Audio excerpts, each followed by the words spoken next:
평균 9시간 걸리던 일이 약 30분으로 줄었습니다. 같은 시간으로 영상 18편을 만들 수 있게 된 것입니다. 에이전트가 7명인 건 알겠는데 어떻게 이 에이전트들이 제 의도대로 움직이는 걸까? 여기서 나오는 개념이 하네스입니다. 제가 한 건 주제를 정하고 중간중간 이거 괜찮네 하고 승인을 해준 것 뿐입니다.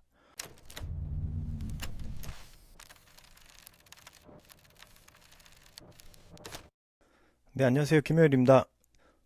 요즘 카드뉴스 자동화, 상세 페이지 자동화까지 클로드 코드 에이전트를 구축해서 활용을 잘 하시는 분들이 늘어나고 있는 것 같습니다. 이번 영상에서는 클로드 코드 에이전트로 만든 영상 제작 자동화 워크플로우를 소개해 드리려고 합니다. 저는 영상 편집에 많은 시간을 들이고 있기 때문에 제 업무에 활용을 하고자 만들게 되었고 실제로 엄청난 시간을 벌 수 있게 되었습니다.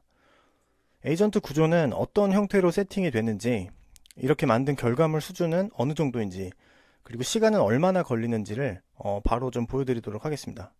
먼저 에이전트가 만든 영상의 결과물부터 한번 보시죠. 개발자 선호도 46%로 1위를 찍은 도구가 있습니다.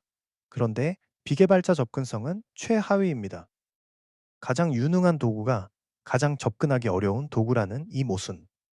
클로드 코드가 3월 한 달 동안 13개 릴리스, 100개 이상의 변경사항을 쏟아내면서 이 간극을 좁히기 시작했습니다. 오늘은 그 중에서 기획자 관점으로 진짜 의미 있는 변화만 추려봤습니다. 첫 번째는 보이스 모드입니다. 스페이스바를 누르고 말하면 됩니다. 푸시투톡 방식이고 한국어 포함 20개 언어를 지원합니다. 두 번째, 채널즈입니다. 3월 20일에 리서치 프리뷰로 공개됐는데 한 줄로 요약하면 이렇습니다. 텔레그램이나 디스코드에서 실행 중인 클로드 코드 세션에 메시지를 보낼 수 있습니다. 이게 뭐가 대단하냐고 할 수 있는데 기획자 관점에서 생각해 보겠습니다. 외부 회의를 하다가 아까 올린 서비스가 제대로 반영됐나 싶을 때 노트북을 열 필요 없이 텔레그램에서 바로 확인할 수 있다는 겁니다. 벤처비트는 이걸 오픈클로 킬러라고 표현했는데 제가 보기의 본질은 다릅니다. 작업의 연속성입니다. 기획자가 회의실, 카페, 이동 중 어디에 있든 작업 흐름이 끊기지 않는다는 것. 브랜드 디렉팅을 할 때 가장 큰 비용이 뭐였냐면 맥락 전환이었습니다. 회의하다 돌아오면 내가 어디까지 했지? 부터 다시 시작해야 했거든요. 채널즈는 이 맥락 전환 비용을 줄여주는 도구입니다. 네, 어떤가요? 이 영상은 AI가 만들었습니다. 대본도, 보이스도, 화면 디자인과 애니메이션, 렌더링까지 제가 한 건 주제를 정하고 중간중간 이거 괜찮네 하고 승인을 해준 것 뿐입니다. 클로드 코드에서 커맨드 입력으로 크리에이트 비디오, 그리고 주제를 입력하면 7명의 AI 에이전트가 순서대로 일을 시작합니다. 리서치, 대본, 자막, 보이스, 씬 디자인, 렌더링, 품질 검수까지 오늘은 이 파이프라인을 보여드리도록 하겠습니다. 저는 12년 동안 기획을 해온 사람입니다. 코드를 치는 사람이 아니라 구조를 잡는 사람이죠. 유튜브를 시작하고 나서 가장 큰 벽은 영상 제작하는 시간이었습니다. 주제를 정하고 리서치하고 대본을 쓰고 화면을 만들고 자막을 넣고 편집하고 한 편에 최소 7시간에서 최대는 12시간 이렇게 작업 시간이 걸리고요. 주 3회 업로드는 솔직히 물리적으로 좀 어려운 일이었습니다. 그래서 생각을 했죠. 이 과정을 도와주는 팀이 있으면 어떨까? 기획서를 넘기고 이제 결과를 받는 거죠. 예전에 외주를 줄 때와 같은 구조입니다. 다만 외주 업체가 AI라는 거죠. 그리고 응답이 뭐 며칠이 아니라 30초라는 것, 그 차이입니다. 결과부터 말하면 리서치부터 렌더링까지 평균 9시간 걸리던 일이 약 30분으로 줄었습니다. 같은 시간으로 영상 18편을 만들 수 있게 된 것입니다. 전체 구조를 먼저 보겠습니다. 클로드 코드의 스케일 기능으로 만든 오케스트레이터입니다. 슬러시 크리에이트 비디오라고 입력하면 디렉터가 깨어나서 7명의 에이전트를 순서대로 호출합니다. 슬러시 크리에이트 비디오 보이시나요? 자, 그 7명의 에이전트는 각각 독립적으로 일을 하고요. 입력을 받고 출력을 내고 그리고 다음 에이전트에게 일을 넘기는 구조입니다. 그리고 대본, 보이스, 씬 디자인, QA 이 네 곳에 승인 게이트가 존재합니다. 제가 결과를 확인하고 통과 또는 수정 요청을 누르는 지점입니다. 완전 자동이 아니라 반자동이고요. 의도적으로 그렇게 설계를 했습니다. 네, 그런데 여기서 중요한 질문이 하나 있습니다. 에이전트가 7명인 건 알겠는데 어떻게 이 에이전트들이 제 의도대로 움직이는 걸까? 여기서 나오는 개념이 하네스입니다. 하네스. 원래는 말의 체온은 마구를 일컫는 말입니다. 말이 엉뚱한 방향으로 달려가지 않도록 이렇게 방향을 잡아주는 장치예요. 저희가 강아지 산책시킬 때 몸에 두르는 도구도 하네스라고 부르잖아요. 네, 그런 거고요. 구체적으로는 이런 것들입니다. 각 에이전트에게 주는 역할 정의, 입력과 출력의 형식, 해야 하는 것과 하지 말아야 하는 것의 목록, 어느 시점에 제가 개입할지 정해놓은 승인 게이트, 그리고 이 채널의 톤과 화법이 담긴 캐릭터 가이드, 이것들이 전부 하네스입니다. 솔직히 말하면 이 하네스를 세팅하는데 시간이 꽤 걸렸습니다. 대본 에이전트가 이 채널의 화법을 정확히 이해하도록 캐릭터 가이드를 다듬는 것만 며칠이 걸렸고요. 보이스 에이전트의 발음 변환 테이블을 만들고 QA 리스트를 확정하고 씬을 동일한 스타일의 규칙을 따르도록 설정하는 것까지 며칠이 걸렸습니다. 하지만 이 투자는 딱 한 번입니다. 하네스가 완성된 이후부터는 제가 개입할 것이 거의 없습니다. 리서치부터 렌더링까지 30분이면 되고요. 이 숫자가 가능한 이유가 바로 하네스 세팅 덕분입니다. 처음 세팅에 공을 들일수록 이후 반복 실행은 점점 빨라지는 구조입니다. 자, 에이전트를 하나하나씩 소개를 드려볼게요. 첫 번째 에이전트, 이 리서처는 주제를 받으면 유튜브, 뉴스, 블로그, SNS를 병렬로 검색합니다. 출처가 없는 정보는 일절 사용하지 않습니다. 이건 제 채널의 핵심 원칙이고요. 검증되지 않은 통계를 팩트처럼 말하지 않는다. 리서처가 출력하는 건 소스 MD 파일입니다. 구조가 정해져 있습니다. 핵심 인사이트, 수치 데이터, 인용 가능한 발언, 비유 소재, 시각화 아이디어, 대본 작성자가 바로 활용할 수 있는 형태로 정리돼서 대본이 나옵니다.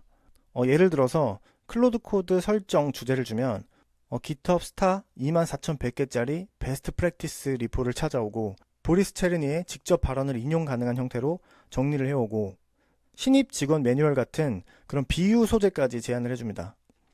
그래서 이 소재를 리서치하는 시간은 보통 한 2, 3분 정도 밖에 소요가 되지 않습니다. 이 두 번째 에이전트는 스크림 라이터고요. 이 에이전트는 오퍼스 모델을 사용합니다. 대본 품질이 영상의 8알이라서 좋은 모델을 사용을 하고 있고요. 스크림 라이터에게는 세 가지가 주어집니다. 첫 번째는 리서처가 만든 소스 파일, 그게 근거 자료입니다. 두 번째는 캐릭터 가이드, 이 채널의 톤, 화법, 해야 하는 것과 하지 말아야 하는 것이 여기 적혀 있습니다. 그리고 세 번째는 타겟 러닝 타임, 몇 분짜리 영상을 만들 건지 설정을 하는 겁니다. 그래서 이 캐릭터 가이드가 어떻게 보면 핵심입니다. 이 채널의 화자는 12년간 설계해온 기획자가 AI를 만나서 직접 만들기 시작한 사람인 겁니다. 저인 거죠. 그래서 대본도 개발자의 언어가 아니라 기획자의 언어로 나오게 됩니다. API 같은 말을 주문 전달 경로로 이제 바꿔서 얘기를 하고 배포 이런 말들을 매장 오픈 이런 식으로 번역을 해서 대본을 작성을 해줍니다. 그리고 해야 하는 것 8가지 그리고 하지 말아야 하는 것 11가지 규칙이 있고요. 이 규칙에는 예를 들어서 근거 없는 위기감 조성 금지, 도태됩니다, 해고됩니다, 이런 표현을 쓰지 않습니다. 그리고 출력은 씬 단위로 나눠진 대본이고요. 각 씬에 나레이션 텍스트, 예상 시간, 시각 지시가 포함되어 있습니다. 여기서 첫 번째 승인 게이트가 나오고요. 제가 대본을 읽고 승인하거나 수정을 요청하거나 재생성을 시킬 수 있는 단계입니다. 세 번째 에이전트는 이 서브타이틀 엔지니어이고요. 확정된 대본을 받아서 이 대본으로 이제 SRT 자막 파일을 만들어줍니다. SRT 자막 파일은 저희가 캡컷 하시는 분들은 아실 거예요. 그 캡컷에 자막을 따로 추출을 해서 다운을 받으면 .srt 파일로 저장이 되거든요. 이 파일을 생성을 해주는 거예요. 그래서 저희가 만약에 캡컷으로 편집을 할 때도 여기서 추출된 SRT 파일을 캡컷에 넣으면 그대로 이제 자막이 입혀지는 거죠. 여기서는 각 나레이션 블록의 글자 수를 세고 분당 509자, 실측 속도를 기준으로 해서 시작 시간과 끝 시간을 계산을 합니다. 한 줄에 최대 50자, 블록 사이에 0.4초 갭, 씬 경계에서는 0.8초 갭, 이런 식으로 설정이 되어 있습니다. 그리고 이 에이전트는 승인 게이트가 없습니다. 기계적인 변환이니까 자동으로 넘어가게 세팅을 해뒀습니다. 자, 네 번째 에이전트는 보이스 엔지니어입니다.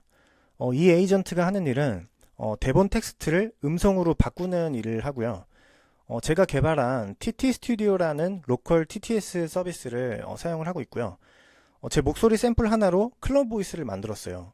흐름은 이렇습니다. 텍스트를 제가 보내면 생성 아이디가 들어오고 진행 상황을 폴링하고 완료가 되면 오디오를 다운로드합니다. 그러고 나서 이제 합성을 하고요. 합성이 끝나면 씬별 파형을 확인을 해서 실제 오디오 길이를 기준으로 자막 타이밍을 리스케일합니다. 여기가 두 번째 승인 게이트입니다. 제가 이제 보이스 파일을 들어보고 승인 여부를 결정을 하는 거죠. 이 단계가 손이 좀 많이 가요. 하지만 이 과정도 딱 한 번 세팅이면 됩니다. 완전 자동화는 그 다음 과제입니다. 다섯 번째 에이전트는 씬 디자이너입니다. 이 에이전트도 오퍼스 모델을 사용을 하고요. 여기가 이 파이프라인의 핵심입니다. 보통 그 유튜브 영상 편집이라고 하면 뭐 프리미어나 애프터 이펙트 같은 걸 떠올리시잖아요. 요즘 뭐 캡컷을 많이 쓰시지만, 근데 이 파이프라인에서는 리모션이라는 도구를 사용을 합니다. 리모션은 그 리액트 컴포넌트로 영상을 만드는 프레임워크입니다. 무슨 말이냐면 영상의 각 장면이 코드로 구성이 된 겁니다. 배경색, 텍스트 크기, 카드 레이아웃, 애니메이션 타이밍이 전부 타입스크립트로 정의가 되어 있고요. 이게 왜 중요하냐면 AI가 코드를 잘 쓰기 때문이고요. 이 장면에서 뭐 레이어 케이크 다이어그램을 넣어줘 라고 이제 요청을 하면 이 씬 디자이너 에이전트가 리액트 컴포넌트를 생성을 합니다. 그래서 애니메이션을 만들고 자연스러운 이제 바운스 같은 걸 넣고 색상과 레이아웃을 잡아주는 거죠. 디자인 규칙은 이 스타일 JSON이라는 파일 하나에 다 들어가 있고요. 여기에는 색상 팔레트, 폰트 스케일, 자간, 행간, 여백 토큰, 뭐 카드 스타일, 모션 시그니처, 뭐 이런 이 파일의 비주얼의 그 단일 기준이라고 생각해 주시면 됩니다. 그래서 여기가 세 번째 승인 게이트예요. 프리뷰로 핵심 프레임을 하나씩 이렇게 확인을 하고 그 다음에 승인을 한 다음에 다음 단계로 넘어갑니다. 여섯 번째 에이전트는 이 렌더러입니다. 앞에서 씬 디자이너가 만든 리액트 컴포넌트들을 리모션 프로젝트에 통합을 하고 보이스 파일을 연결을 하고 프레임을 하나씩 렌더링합니다. 합성을 하는 거죠. 렌더링 시간에는 보통 한 10분에서 12분 정도가 소요가 되고 있어요. 오디오는 별도로 믹스돼서 최종 영상 파일에 합쳐지고요. 영상 출력은 설정을 다 할 수가 있는데 저는 이제 롱폼을 하다 보니까 16대 9 비율이고 해상도는 유튜브에서 바로 업로드할 수 있는 형태로 출력이 되고 있습니다. 마지막은 이 QA 리뷰어이고요. 이 에이전트도 오퍼스 모델을 사용하고 있습니다. 총 26개 항목으로 구성된 그 성공 체크리스트가 있고요.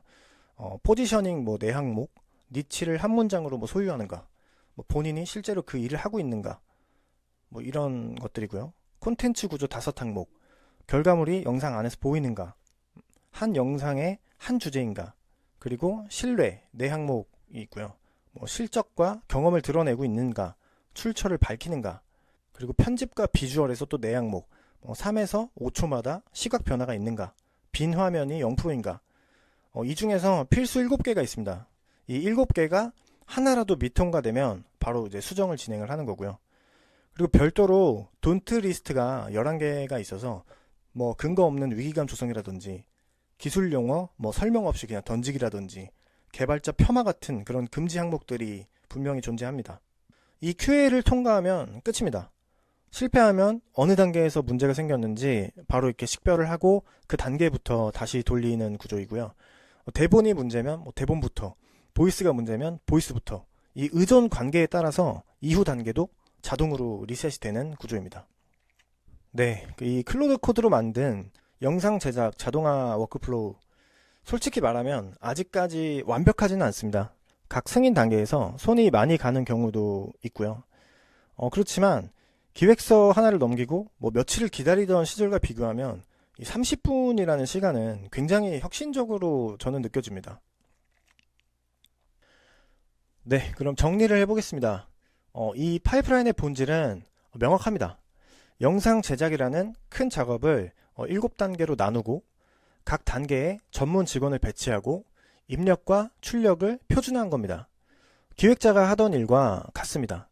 브리프를 쓰고 팀원에게 넘기고 결과를 확인하고 피드백을 주고 다만 이 팀원이 AI이고 응답 시간이 즉각이라는 것뿐입니다. 이게 가능한 이유는 코딩 실력이 아니라 하네스를 제대로 세팅하는 기획력이라고 저는 생각을 하고요. 어떤 에이전트에게 어떤 역할을 주고 또 어떤 규칙 안에서 움직이게 할 건지 설계를 하는 그 자체가 시간이 좀 걸리지만 한번 완성되면 그 다음부터는 저는 속도가 다르다고 생각을 합니다. 그리고 한 가지 더 이제 말씀을 드리자면 이 하네스는 영상 제작에만 쓰이는 게 아니고요. 뭐 마케터라면은 콘텐츠 기획부터 배포까지, 그리고 운영팀이라면 뭐 데이터 수집부터 주간 리포트까지, 인사 담당자시라면 뭐 채용 공고 작성부터 후보자 검토까지 자기 업무의 흐름을 단계로 나누고 각 단계에 맞게 그 하네스를 세팅을 하면 나를 위해 일하는 그런 에이전트 팀을 가지실 수가 있습니다. 직무가 달라도 뭐 구조는 같습니다. 브리프를 쓰고 에이전트에게 넘기고 결과를 확인하고 승인하는 그런 단계죠. 그래서 이 AI 시대에 빠른 사람은 코드를 이제 잘 치는 사람은 저는 이제 아니라고 생각을 하고요. 자기 일의 구조를 잘 짜는 사람이라고 생각을 하게 됐습니다. 네. 이런 파이프라인 세팅이 필요하신 뭐 개인이나 기업, 그리고 이 과정을 배우고 싶은 분들은 고정 댓글이나 프로필 정보를 보시고 문의를 남겨주세요. 네, 오늘 준비한 영상은 여기까지입니다. 오늘도 제 영상이 도움되셨다면 좋아요, 구독, 알림 설정 부탁드리겠습니다. 그럼 계속해서 유용한 인사이트로 찾아뵙겠습니다. 감사합니다.